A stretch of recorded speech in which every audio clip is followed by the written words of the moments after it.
tiny ant. He is recognized as the most powerful animal. One is that the little ant can lift hundreds of times their own weight.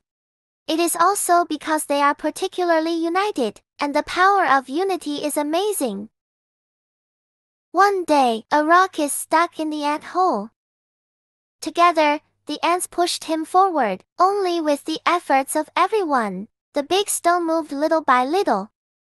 At last, the big stone rolled aside. At that, the little ants finally moved the big stone away from the hole. Originally, the little ants were all strong. The power of unity, all the more worthy of our admiration. So boys and girls, what do you think is the reason for the little ants managed to break the big rock?